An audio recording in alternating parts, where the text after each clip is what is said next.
تمہاری اذانیں کہاں تھی جب بچے تڑپ رہے تھے؟ تب تمہاری اذانیں کہاں تھی جب بیوہ بنائی کئی اور تھے؟ تب تمہاری اذانیں کہاں تھی جب بچوں کو یتیم بنایا گیا؟ تب تمہاری اذانیں کہاں تھی؟ اب آپ اللہ کا عذاب بن کے امریکہ پہ برسی ہے، تم اذانے پر لگے ہو، تمہارے جیسے لاکھوں اذانے پڑے آ کر کے کوئی بچا نہیں سکتا ہے، اس لیے کہ خدا نے اعلان کر دیا کہ تم ظالموں کے ساتھ رہو، ہمارا کرم مظلوموں کے ساتھ رہے۔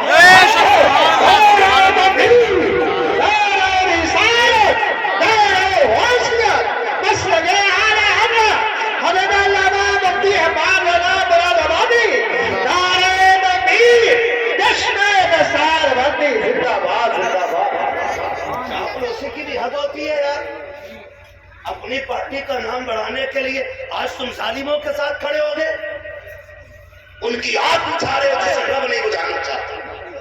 تم نے نہیں دیکھا جہاز ٹھنڈے پڑ گئے ہیں؟ کتنے جہاز اللہ نے آگ کی نظر کر کے بجھاؤ تم، اور عذاب صرف ایک نہیں ہے، امریکہ میں دو عذاب ہے اس وقت، ایک گرمی کا عذاب ہے اور ایک ٹھنڈی کا عذاب ہے۔ آدھا امریکہ برف سے مر رہا ہے اور آدھا امریکہ آگ سے مر رہا ہے۔ اللہ کے یہاں عذاب اگر وہ دینے پہ آئے تو برف سے تڑپا دے، وہ قادر مطلق ہے۔ بے شک مسلمانوں دل تھوڑا نہ کرنا، ایسے کتنے نمرود آئے اور چلے گئے، ہاں یہ زمینیں کھولتے رہ جائیں گے۔ اسلام کا پرچم کل بھی بلند تھا، آج بھی بلند ہے، اور صبح قیامت تک اسلام کا پرچم لہراتا ہے۔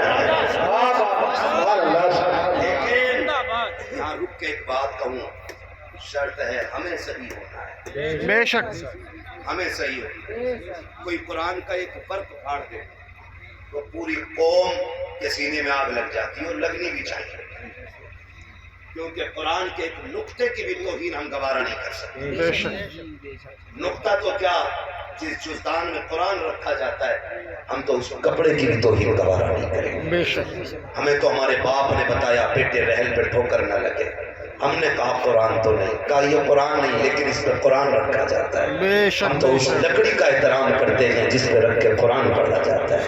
لوگ ہمارے عشق کا اندازہ لگائیں گے ہمیں قرآن سے کتنا پیار ہے، ہم کتنا پیار قرآن سے کرتے ہیں۔ لیکن آپ سے تھوڑا سا سوال ہے میرا، ہم نے کہیں قرآن کی توہین تو نہیں کی؟ پوچھا کبھی اپنے آپ سے؟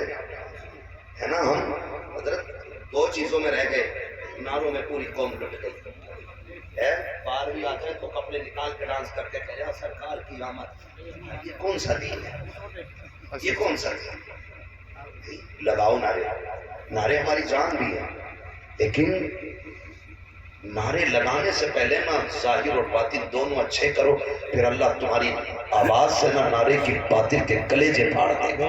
بے شک لیکن معاف کیجیے گا، کڑوی بات کرنے لگا ہوں، اللہ کرے یہ ہضم کر لیں ہم لوگ۔ بے شک ہم نے قرآن کو اتنی عزت دی، اتنی عزت دی کہ یہ قرآن والے لوگ بیٹھے ہیں ہمارے گھر میں، بارات آتی ہے، بارات جاتی ہے، قرآن والے یاد نہیں آتے، ابا مر جائے فوراً مولانا یاد آتا ہے، اماں مر جائے فوراً قرآن والے، تیجا آئے بھگونا کون کھائے، ہے نا، جیب کاٹ کے نہیں سکتے۔ لیکن پتہ ہے کیوں ہے کہ پردھان ایسا کیوں کہہ رہے؟ کیونکہ پردھان کے ابا نے جو تربیت کی تھی نا پردھان کی، انہوں نے بھی نا کوٹھی دکھائی بغل والی، وہ کہا تھا للہ اے نہیں، میرے بیٹے مائک پہ بیٹھا دیا 5 منٹ نہیں بول پائے،